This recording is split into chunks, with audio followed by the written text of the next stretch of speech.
De volta à palavra original. Por que batizar em nome do Senhor Jesus Cristo? Paulo diz: assim que já não sois estrangeiros, nem forasteiros, mas concidadãos dos santos, e da família de Deus, edificados sobre o fundamento dos apóstolos e dos profetas, de que Jesus Cristo é a principal pedra da esquina. Efésios 2:19-20. Se somos então edificados neste fundamento, não deverá ser o nosso evangelho o mesmo evangelho que eles pregaram. Não ensinamos como os apóstolos ensinaram. Não faremos como eles fizeram concernente à inteira doutrina da salvação? Certamente, pois Paulo disse em Gálatas 1:8, mas, ainda que nós mesmos ou um anjo do céu vos anuncie outro evangelho além do que já vos tenho anunciado, seja anátema. Os apóstolos batizaram somente em nome do Senhor Jesus. Examinaremos os relatos dos serviços batismais registrados na Santa Palavra de Deus. O Espírito Santo descendo sobre os 120 no cenáculo. A multidão se aproximou bruscamente e foi convencida do fato de que este grupo de pessoas tinha recebido algo real de Deus, algo que eles também necessitavam. A resposta de Pedro aos corações sinceros e famintos quando perguntaram: que faremos? Foi a seguinte: arrependei-vos, e cada um de vós seja batizado em nome de Jesus Cristo, para perdão dos pecados, e recebereis o dom do Espírito Santo. Então os que aceitaram a palavra foram batizados, havendo um acréscimo naquele dia de quase 3.000 pessoas. Atos 1:15, 2:1-8, 38 e 41. Há quem diz que a razão pela qual Pedro lhes ordenou que fossem batizados no nome de Jesus, é porque eram judeus e o batismo serviria para que confessassem a Jesus Cristo. Vejamos, porém, a casa de Cornélio e os membros de sua família, e aqui novamente encontramos Pedro ordenando que se batizassem no nome do Senhor. Atos 10:47-48. Se Pedro tivesse errado no dia de Pentecostes, certamente haveria tido muito tempo para se corrigir antes que fosse à casa de Cornélio. Estaria Pedro errado no dia de Pentecostes? Quando eles ficaram comovidos, eles disseram a Pedro e ao resto dos apóstolos. Atos 2:37. Isto inclui a Mateus, que escreveu o livro de São Mateus. Mateus 28:19. Também em Atos 2:14 vemos Pedro levantando-se com os 11. Mateus estava lá, porém não encontramos palavras de correção da parte dele. Porque Jesus disse em João 17:6, manifestei o teu nome aos homens que do mundo me deste, eram teus, e tu nos deste. Edificados sobre o fundamento dos apóstolos e dos profetas, de que Jesus Cristo é a principal pedra da esquina. Efésios 2:20. Em lugar nenhum encontramos que eles batizaram repetindo as palavras, em nome do Pai, e do Filho e do Espírito Santo. Pelo contrário, eles apenas batizaram em nome do Senhor Jesus Cristo. Eles cumpriram a ordem do Senhor em Mateus 28:19. Pois ali Jesus não indicou aos apóstolos que usassem essas palavras como uma fórmula. Ele ordenou o batismo usando o nome. Filipe foi a Samaria e pregou-lhes Cristo. Este povo não era judeu, mas samaritano. Eles prestaram atenção à mensagem que lhe entregou. Os apóstolos, pois, que estavam em Jerusalém, ouvindo que Samaria recebera a palavra de Deus, enviaram para lá Pedro e João, os quais, tendo descido, oraram por eles para que recebessem o Espírito Santo, porque sobre nenhum deles tinha ainda descido, mas somente eram batizados em nome do Senhor Jesus. Atos 8:14-16. Cornélio era um homem justo e temia a Deus com toda a sua casa. Ele viu em uma visão um anjo que lhe disse para mandar chamar a Pedro em Jope, o qual lhes diria as palavras pelas quais poderiam ser salvos. Quando ele declarou a grande verdade, que por meio do nome de Jesus todo que nele crê recebe remissão de pecados, o Espírito Santo caiu sobre todos que ouviram a palavra e eles falaram em línguas como fizeram os apóstolos no dia de Pentecostes. Então Pedro respondeu: pode alguém porventura recusar a água, para que não sejam batizados estes, que também receberam como nós o Espírito Santo? E mandou que fossem batizados em nome do Senhor. Atos 10:47. A seguir observaremos um ato batismal dirigido por Paulo. E achando ali alguns discípulos, disse-lhes: recebestes vós já o Espírito Santo quando crestes? E eles disseram-lhe: nós nem ainda ouvimos que haja Espírito Santo. Perguntou-lhes: então, em que sois batizados então? E eles disseram: no batismo de João. Mas Paulo disse: certamente João batizou com o batismo de arrependimento, dizendo ao povo que cresce no que após ele havia de vir, isto é, em Jesus Cristo. E os que ouviram foram batizados em nome do Senhor Jesus. E, Impondo-lhes Paulo as mãos, veio sobre eles o Espírito Santo, e falavam línguas, e profetizavam. Atos 19, 1-6. Não cremos que Paulo alterou a fórmula ou modo do batismo quando batizou Lídia, sua agente de casa, e nem ao carcereiro de Filipos. Agora, note bem, Paulo não estava junto com os apóstolos quando Jesus deu suas instruções finais a eles em Mateus 28:19 e Lucas 24:47. Contudo, encontramos Paulo batizando em nome do Senhor Jesus Cristo. De quem recebeu esta revelação? Cumpre mencionar que o Evangelho de Paulo não é uma cópia ou imitação de outros apóstolos, mas é uma revelação. Mas faço-vos saber, irmãos, que o Evangelho que por mim foi anunciado não é segundo os homens. Porque não o recebi, nem aprendi de homem algum, mas pela revelação de Jesus Cristo. Gálatas 1:11-12. Ele escreveu, e, quanto fizerdes por palavras ou por obras, fazei tudo em nome do Senhor Jesus, dando por ele graças a Deus Pai. Colossenses 3:17.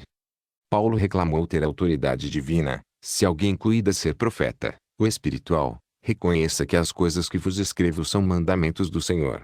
1 Coríntios 14:37. O batismo com água é executado tanto por palavras como por obras. Não podemos deixar de comunicar esta ordem à igreja. Por causa disso me ponho de joelhos perante o Pai de nosso Senhor Jesus Cristo, do qual toda a família nos céus e na terra toma o nome. Efésios 3:14-15. Devemos ler os Atos dos Apóstolos e as Epístolas de Paulo para saber o que os apóstolos ensinaram e praticaram após a vinda do Espírito Santo. Você dirá, se Jesus quisesse que nos batizássemos em seu nome, então, por que ele não nos disse? Ele o disse.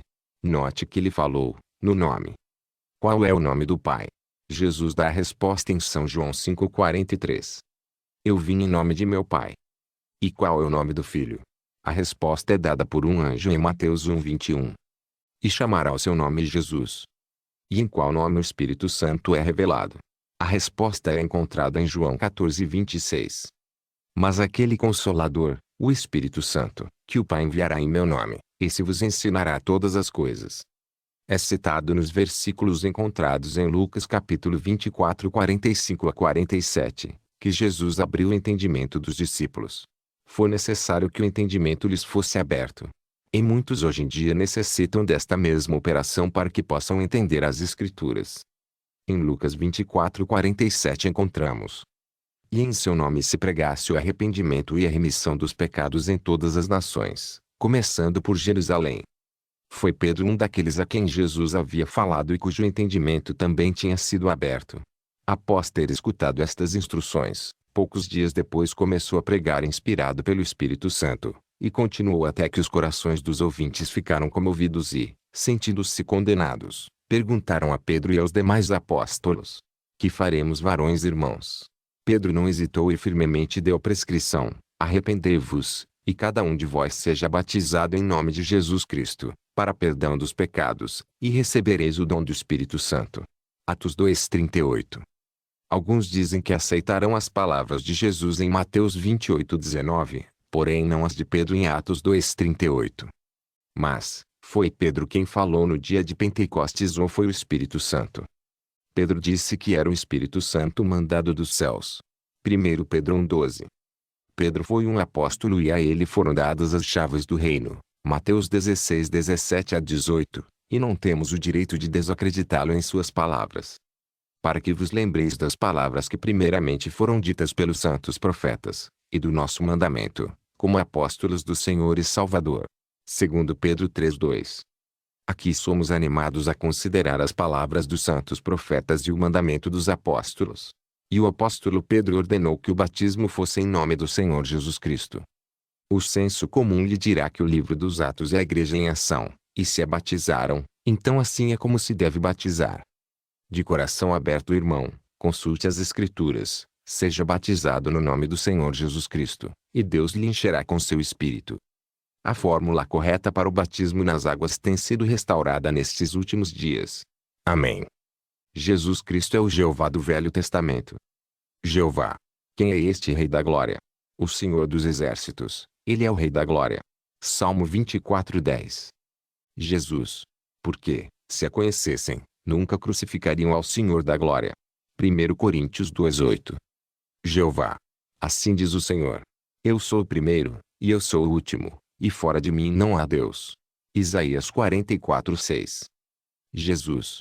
Quando o vi, caí a seus pés como morto, e ele pôs sobre mim a sua destra, dizendo-me: Não temas, eu sou o primeiro e o último. Apocalipse 1:17. Eu sou o Alfa e o Ômega, o princípio e o fim, o primeiro e o derradeiro. Apocalipse 22:13. Jeová. Mas o sétimo dia é o sábado do Senhor teu Deus. Êxodo 20:10. Jesus. Porque o Filho do Homem até do sábado é Senhor. Mateus 12:8. Jeová. E disse Deus a Moisés: Eu sou o que sou. Disse mais: Assim dirás aos filhos de Israel: Eu sou, me enviou a vós. Êxodo 3:14. Jesus. Disse-lhe Jesus: em verdade vos digo que antes que Abraão existisse eu sou. João 8:58. Jeová. Nos seus dias Judá será salvo, e Israel habitará seguro, e este será o seu nome com que o nomearão: Senhor Justiça Nossa. Jeremias 23:6. Jesus.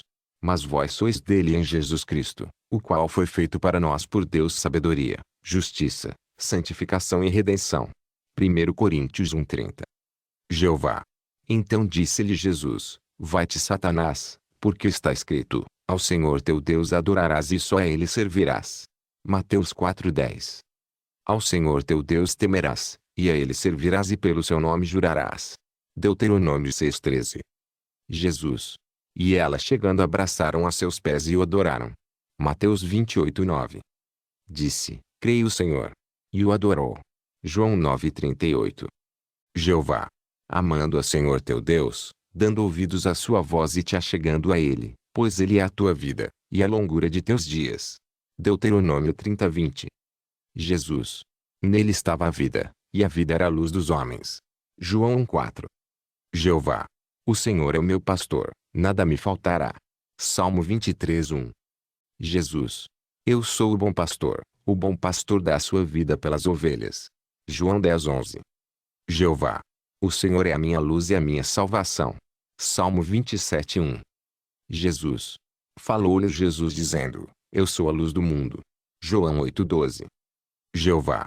Vede agora que eu sou, e mais nenhum Deus comigo. Deuteronômio 32:39. Jesus. E negam a Deus, o único dominador e Senhor nosso, Jesus Cristo. Judas 1:4. Jeová. Não terás outros deuses diante de mim. Êxodo 20 versículo 3. Jesus. Tomé respondeu e disse-lhe: Senhor meu e Deus meu. João 20:28. Jeová. O Senhor tem o seu caminho na tormenta. Ele repreende o mar. Naum 1:3-4. Jesus.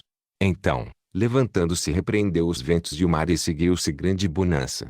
Mateus 8:26. As Escrituras afirmam que Deus é invisível. 1 Timóteo 6:16 e 1 Timóteo 1:17. Deus é Espírito. João 4:24. Deus é infinito. Jeremias 23:24. Que Jesus Cristo é a revelação de Deus. João 1:18.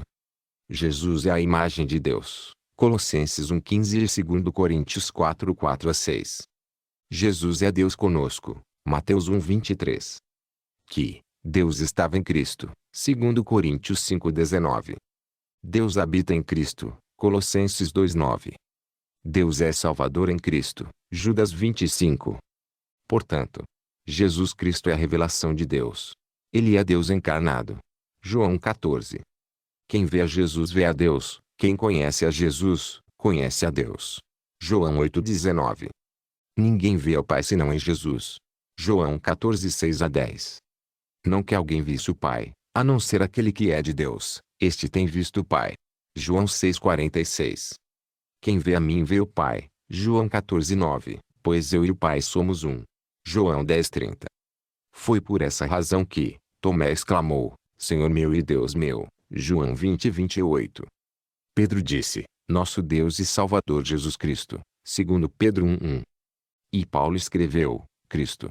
Deus eternamente. Romanos 9:5.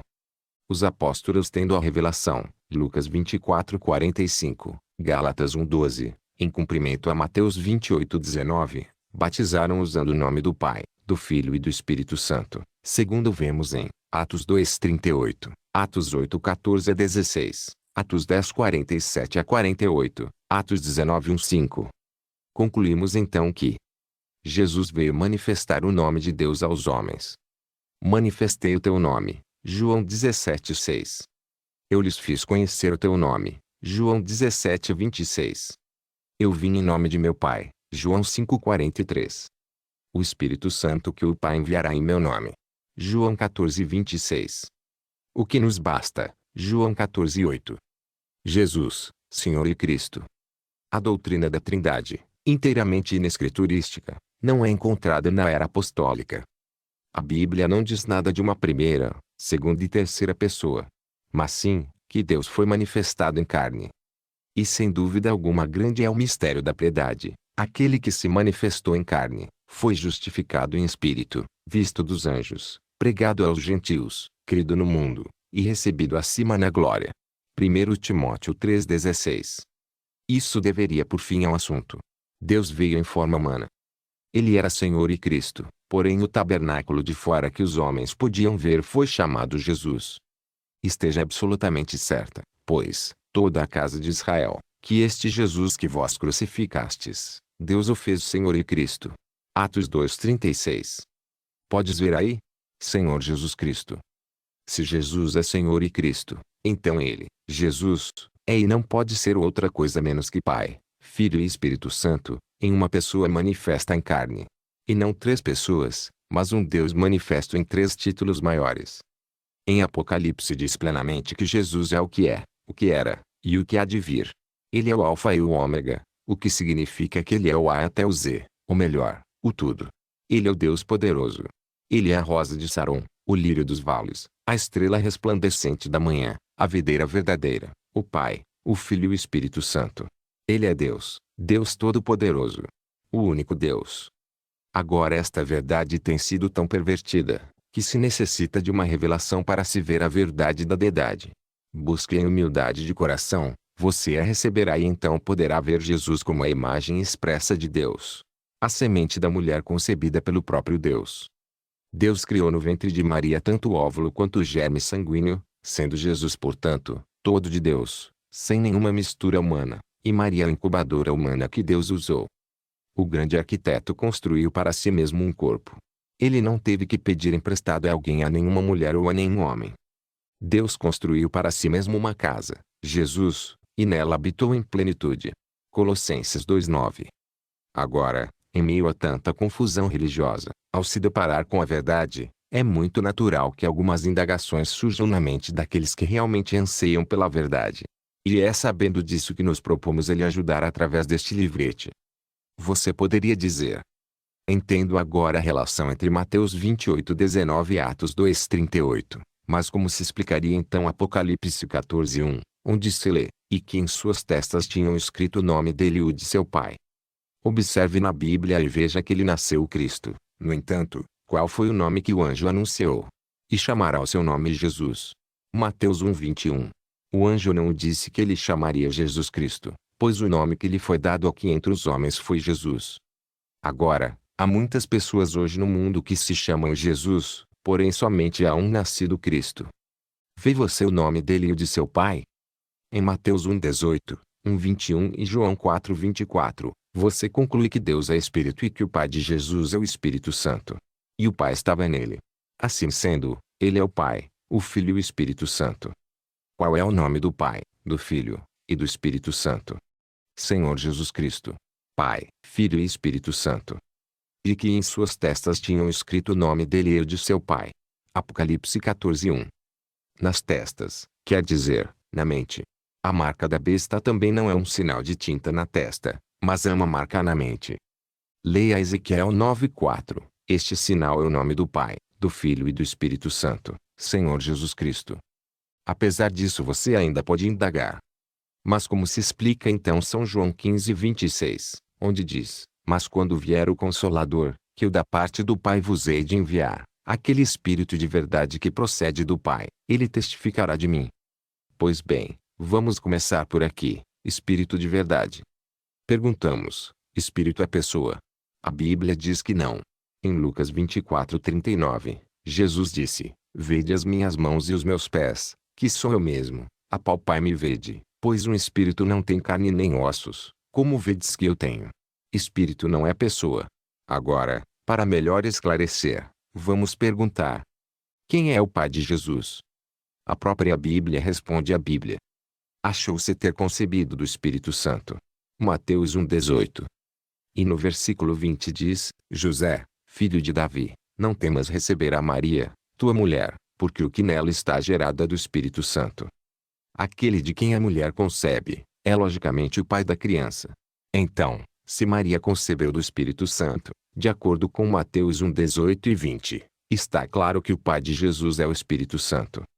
Mas, que Espírito é esse? É Deus. Em São João 4,24 Jesus disse: porque Deus é Espírito. O Espírito Santo veio no Pentecostes e se repartiu em cada um para que pudesse cumprir o que disse Jesus. Naquele dia vós conhecereis que eu estou em meu Pai, e vós em mim, e eu em vós. João 14,20. O Deus Todo-Poderoso tem vindo como Espírito para encher sua verdadeira igreja. Vê você? Onde estão, pois, as três pessoas?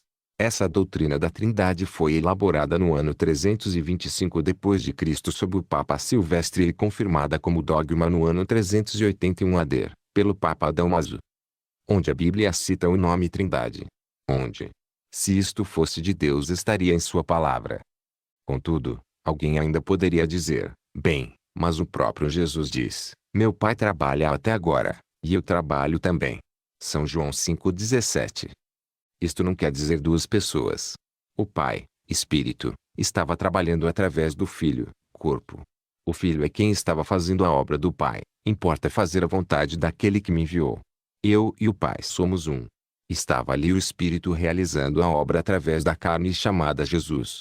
O Espírito Deus em Jesus, Deus estava em Cristo reconciliando o mundo consigo mesmo. 2 Coríntios 5,19. No princípio era o Verbo, e o Verbo estava com Deus, e o Verbo era Deus, e nada do que foi feito sem ele. João 1,1. Mas, dirá você, em São João 14,23, está escrito: se alguém me ama, guardará a minha palavra, e o meu Pai o amará, e viremos, e faremos nele morada. Não pense em três pessoas, mas em três ofícios. Se você crê que Deus é onipotente, então crerá também que ele pode se manifestar em vários modos, várias formas ao mesmo tempo. Então pense em três manifestações: rei, sacerdote e profeta. Como Deus, sendo pessoa, pode juntar-se a outra pessoa para fazer morada em seu corpo. No caso, você tem duas pessoas morando em seu corpo. E a terceira? Aí Jesus está falando dele e de seu Pai. O Espírito que faz morada no homem é o Espírito Santo. Não sabeis vós que sois templos de Deus e que o Espírito Santo habita em vós? 1 Coríntios 3,16. Este Espírito exerce os três ofícios sobre o homem: reina, intercede, ilumina, isto é, exorta, edifica e consola. Você não tem três pessoas em seu corpo. Viremos e faremos nele morada. Será que o Pai deixou o trono? O Filho deixou a intercessão? É o Espírito de verdade que o mundo não pode conhecer, reinando, intercedendo e consolando. Por isso está no plural. Deus em seus ofícios. É Deus sobre nós, Deus por nós e Deus em nós. Um só Deus e Pai, que é sobre todos, por todos e em todos. Efésios 4,6. Será que seria bastante? Bom, contudo ainda não posso entender por que Jesus disse em São João 14,16, eu rogarei ao Pai, e ele vos dará outro Consolador.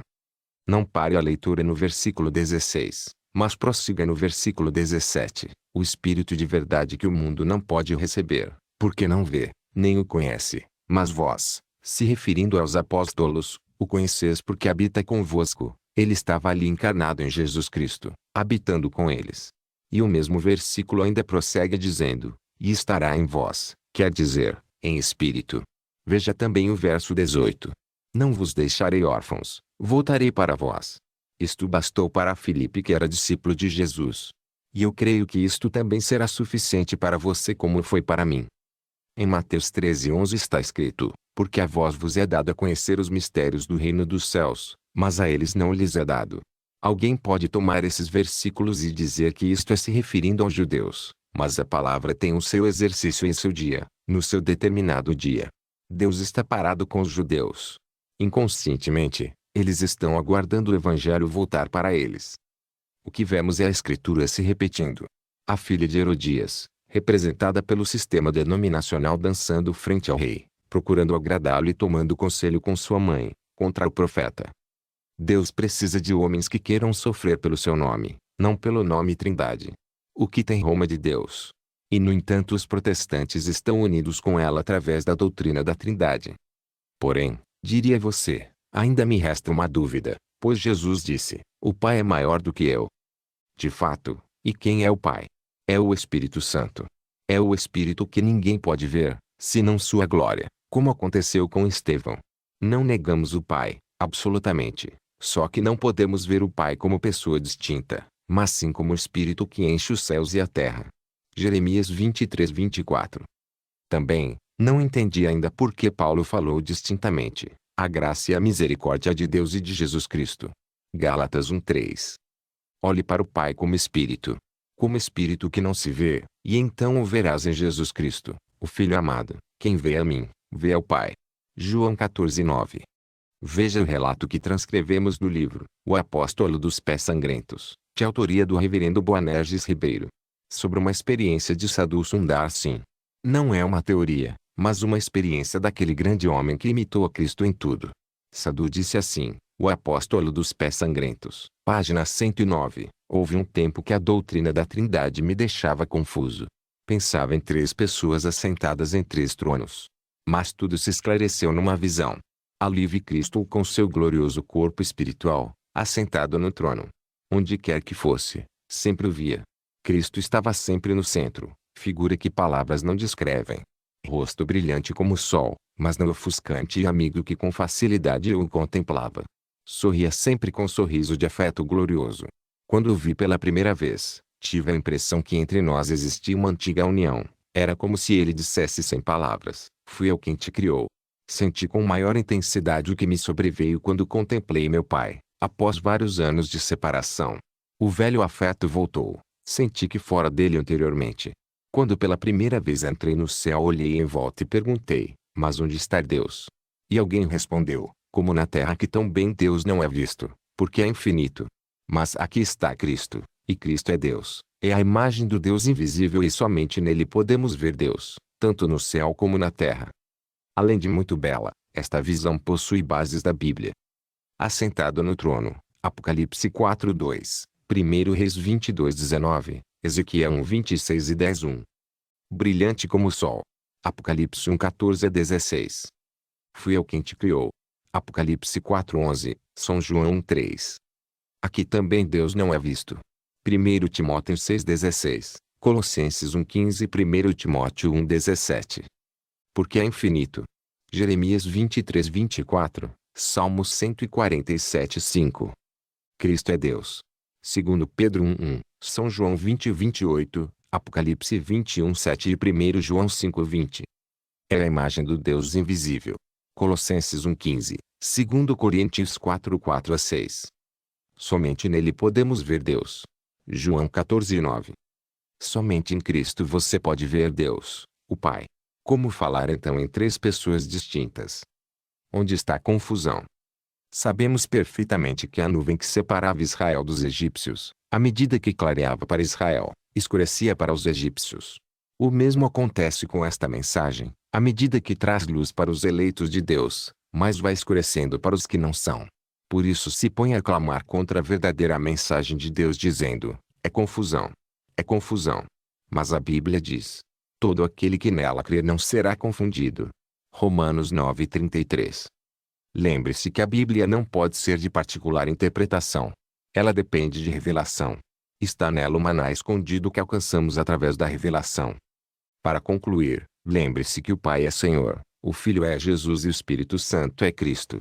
Então se você tem crido nestas verdades, receba no seu batismo o nome do Pai, do Filho e do Espírito Santo, que é Senhor Jesus Cristo, e numa só fé, num só batismo e num só Senhor vamos aguardar a vinda de nosso Senhor Jesus Cristo, certos de que nossa redenção se aproxima. Que Deus lhe conceda a revelação destas poderosas verdades que nos têm sido restauradas nestes últimos dias, de acordo com a promessa em Mateus 17:11. A palavra vem ao profeta. Certamente o Senhor Jeová não fará coisa alguma, sem ter revelado o seu segredo a seus servos, os profetas. Amós 3:7. Cada vez que Deus tem falado sua palavra, o fez através de um profeta. Sempre foi assim. Esta é uma verdade comprovada por toda a Escritura. Enoque foi um profeta do tempo antediluviano. Deus lhe falou sua palavra, e ele falou de eventos que ainda estão por acontecer. Enoque falou da segunda vinda do Senhor quando ainda faltavam vários séculos para a primeira se realizar. Logo, 3 gerações depois de Enoque, Deus levantou Noé. A ele falou da situação espiritual do mundo, mandou que fabricasse uma arca e lhe deu a mensagem sobre o iminente juízo do dilúvio.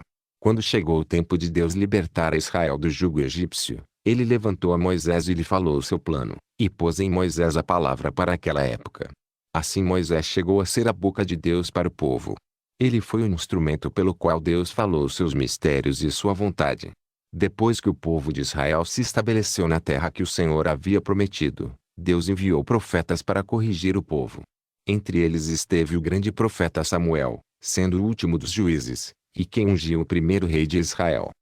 E assim muitos outros como Elias, Isaías, Jeremias, Amós, Daniel. Estes homens como profetas tiveram a palavra de Deus para as suas respectivas épocas. Eles falaram em nome do Senhor, a mensagem para seu dia. Esta é a maneira que Deus estabeleceu segundo as Escrituras para falar ao seu povo. E todo o povo viu os trovões e os relâmpagos e o sonido da buzina, e o monte fumegando, e o povo vendo isto, retirou-se e pôs-se de longe.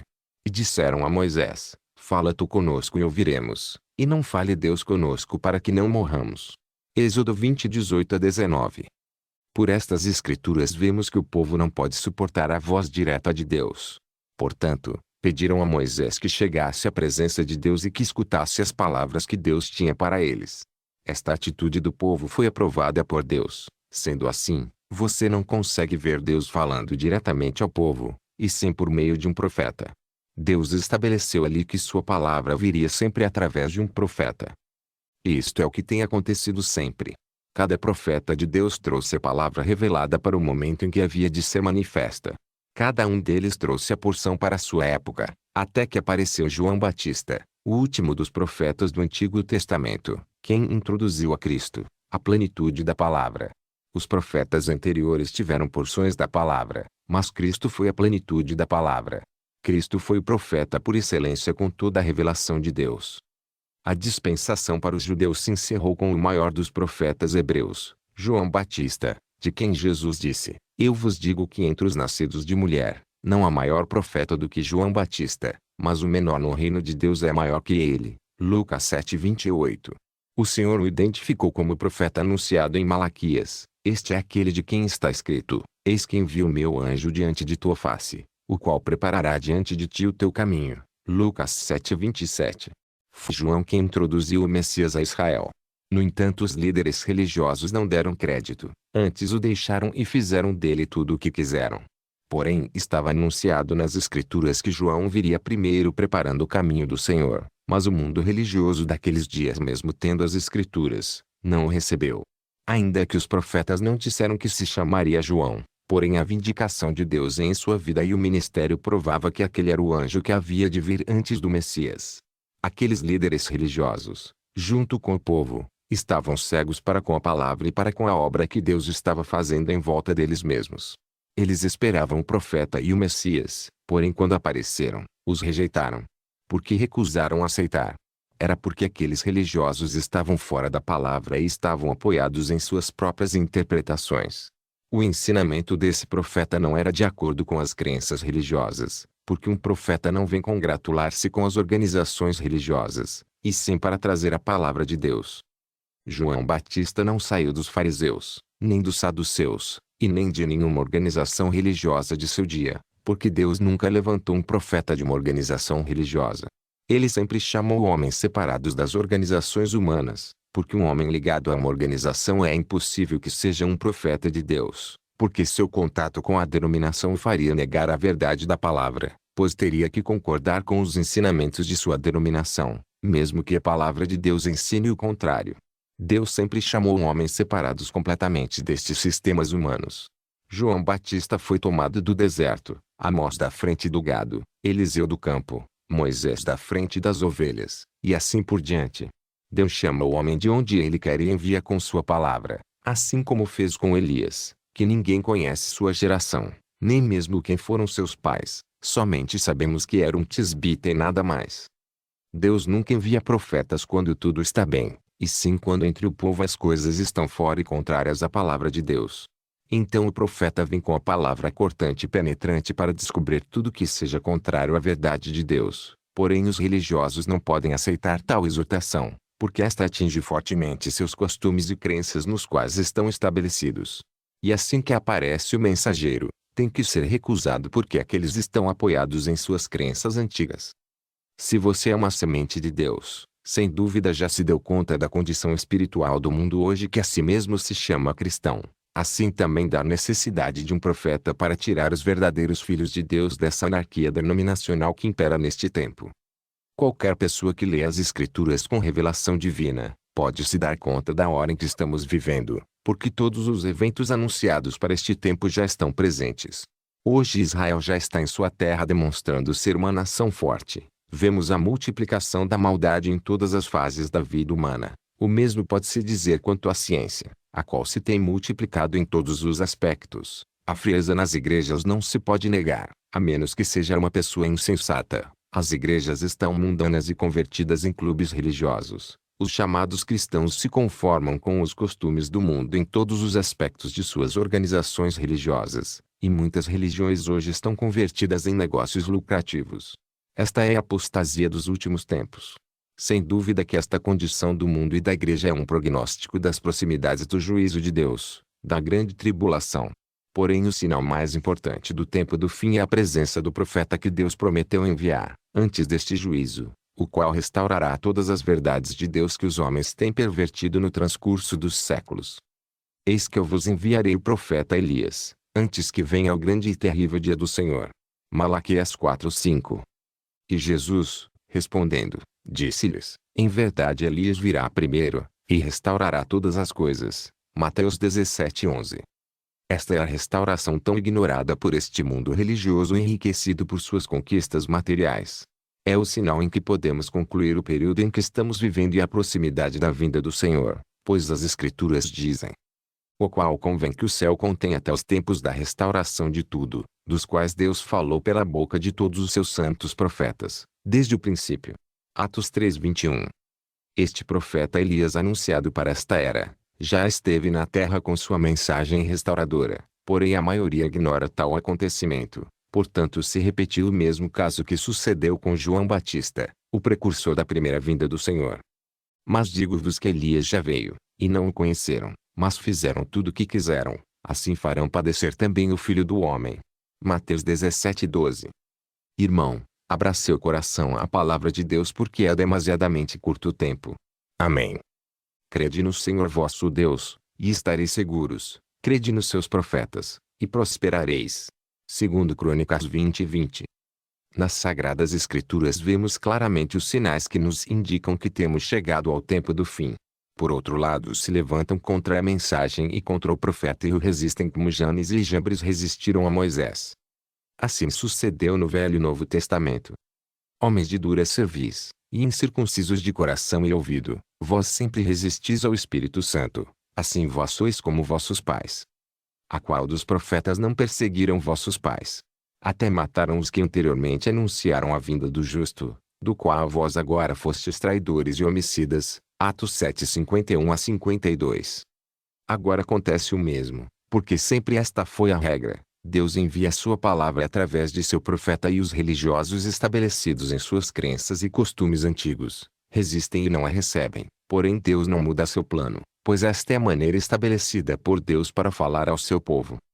A dispensação para os judeus terminou com a presença de um profeta e uma mensagem, a qual os religiosos não receberam. Neste mesmo tempo teve começo a dispensação gentílica com o nascimento da Igreja. Agora quando se está encerrando com a última dispensação gentílica, com a última era da Igreja, a história volta a se repetir. Deus enviou um profeta neste tempo, com uma mensagem que tem sido um machado posto à raiz das árvores, desta vez com alarido que está preparando o povo do Senhor para o arrebatamento. Deus sempre repete sua maneira de operar porque ele não muda. Portanto, Nessa era tem enviado um profeta com uma mensagem e abundante vindicação divina. Mesmo assim a grande maioria do mundo religioso não o recebeu, porém a semente predestinada o recebeu e está se nutrindo com sua mensagem. O dia que há de vir ardendo como o forno, no qual os que fazem maldade serão como a estopa, e o juízo da grande tribulação, o grande e terrível dia do Senhor, está perto porque Deus anunciou que antes deste terrível evento enviaria o profeta Elias, o qual prepararia o povo que há de ser livre deste iminente juízo. Eis que eu vos enviarei o profeta Elias, antes que venha o grande e terrível dia do Senhor. E ele converterá o coração dos pais aos filhos, e o coração dos filhos a seus pais. Malaquias 4:5-6. Quando apareceu João Batista, os judeus estavam esperando Elias, portanto lhe perguntaram: És tu Elias? Disse: Não sou.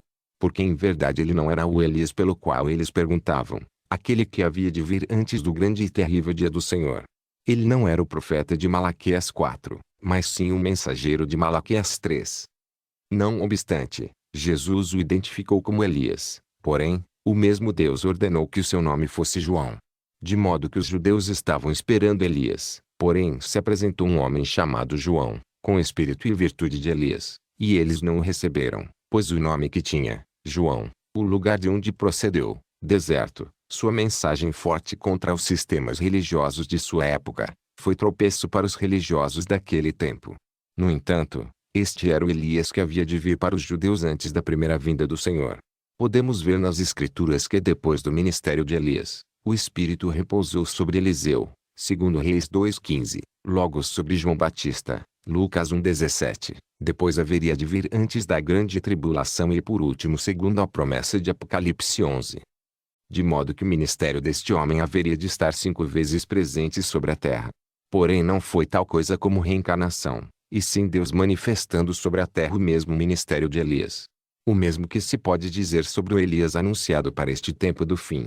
Malaquias disse que Elias converteria o coração dos pais aos filhos e o coração dos filhos aos pais.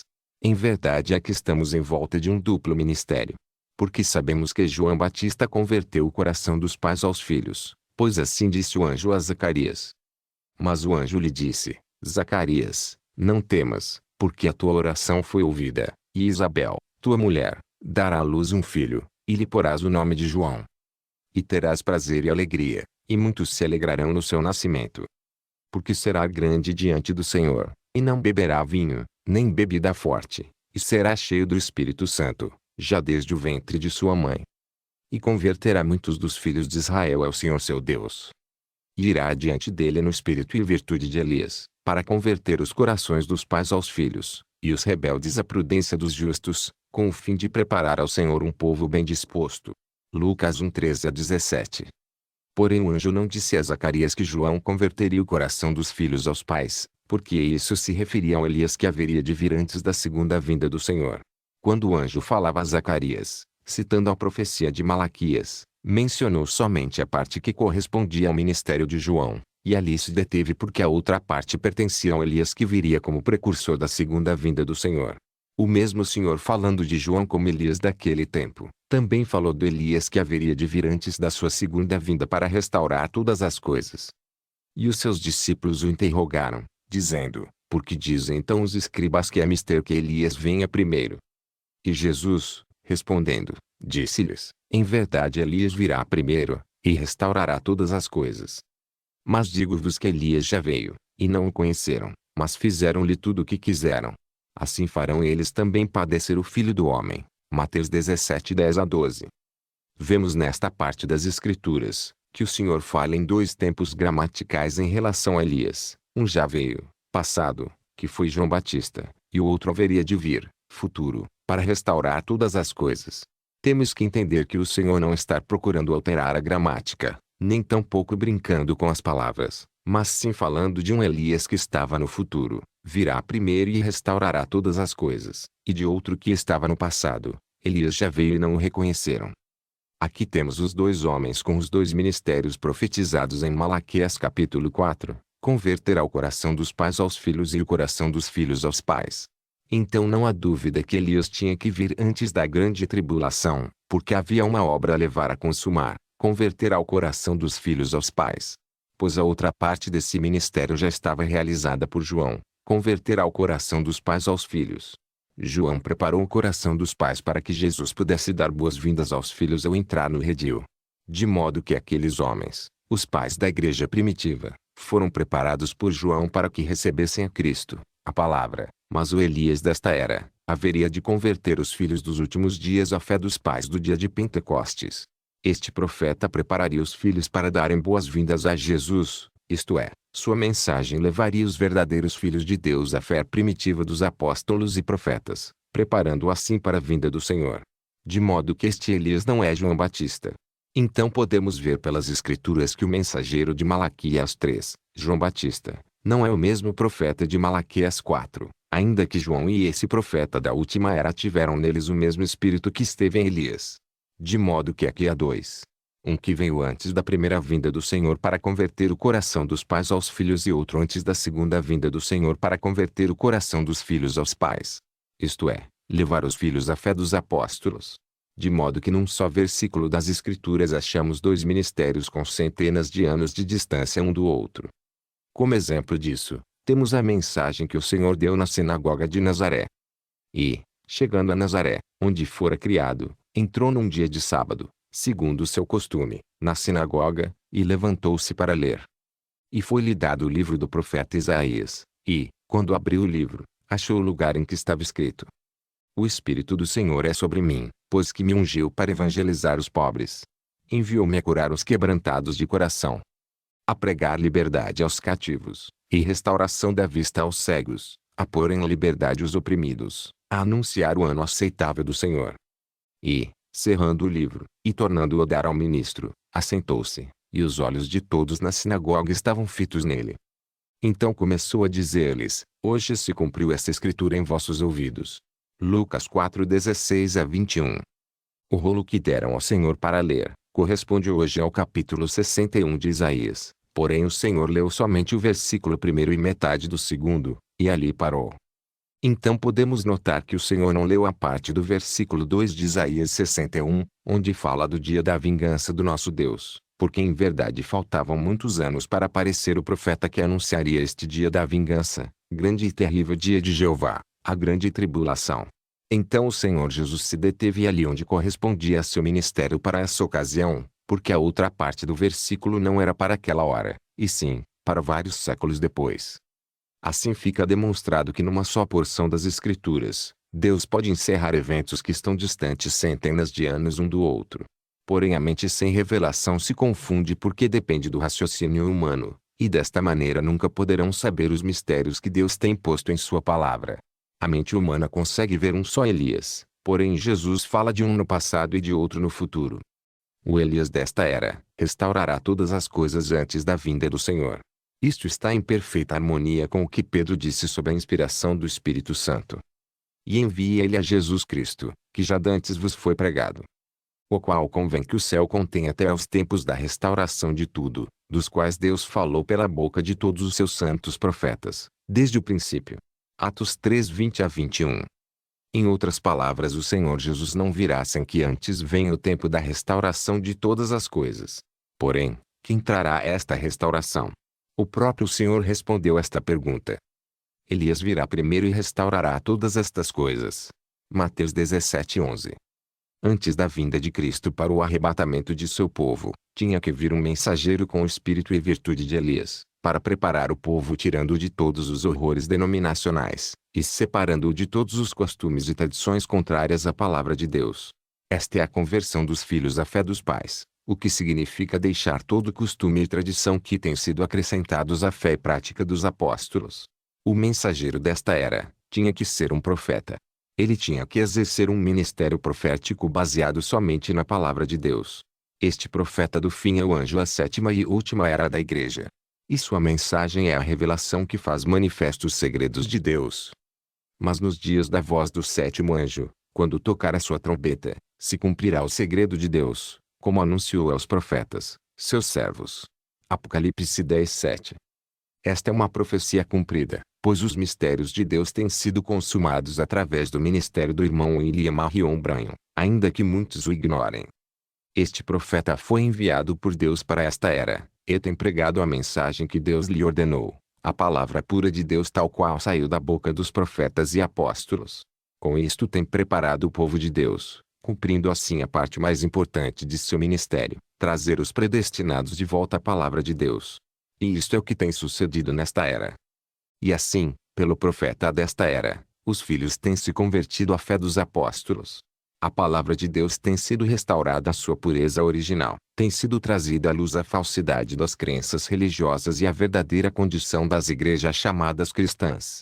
O irmão Branham desafiou a muitos líderes religiosos em diferentes ocasiões para mostrar ao povo o supérfluo de suas religiões.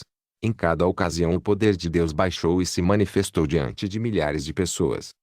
Ainda que muitos não tenham sabido nem conhecido esses fatos, isto não anula sua veracidade, pois há muitos que ignoram os milagres da Bíblia e seu conteúdo, mas isto não anula a verdade de Deus. O irmão Branham condenou tenazmente a imoralidade da mulher, a qual tem chegado a ser o centro da corrupção nesta geração. Os judeus estavam esperando Elias no tempo quando João se apresentou, não o receberam como profeta mesmo estando vindicado pelas Escrituras. Por causa das interpretações que tinham não receberam nem a João e nem a Cristo. Hoje tem acontecido o mesmo, a história tem se repetido, porque as Escrituras anunciam um mensageiro antes da grande tribulação, para preparar o povo do Senhor para o arrebatamento. Deus cumpriu sua promessa enviando o profeta desta era, mas o mundo religioso de hoje não o recebeu. Porém, como no passado houve aqueles que creram em João e receberam a Cristo, a palavra, hoje também tem aqueles que são ovelhas predestinadas por Deus para ouvirem sua voz através de seu profeta e estes estão se alimentando e se preparando com sua mensagem. Falta-nos espaço neste livrete para transcrever a abundante vindicação por parte de Deus ao ministério que, sem dúvida alguma, é o profeta de Deus para esta decadente geração. Se você deseja, poderá conhecê-lo através de suas mensagens, as quais poderemos enviar-lhe com a máxima satisfação. Eis que vos envio o profeta Elias antes que venha o dia grande e terrível do Senhor. Malaquias 4:5. Em verdade Elias virá primeiro e restaurará todas as coisas. Mateus 17:11. O ponto de partida desse profeta foi Atos 2:38. Será que a ordem dada em Atos 2:38 anula a de São Mateus 28:19? Ou será que Pedro cometeu um engano no dia de Pentecostes? Foi Pedro ou foi o Espírito Santo quem falou no dia de Pentecostes? Portanto, ide, ensinai todas as nações, batizando-as em nome do Pai, e do Filho e do Espírito Santo. Mateus 28:19. E em seu nome se pregasse o arrependimento e a remissão dos pecados, em todas as nações, começando por Jerusalém. Lucas 24:47. E disse-lhes Pedro: arrependei-vos e cada um de vós seja batizado em nome de Jesus Cristo, para perdão dos pecados, e recebereis o dom do Espírito Santo. Atos 2:38. Amém.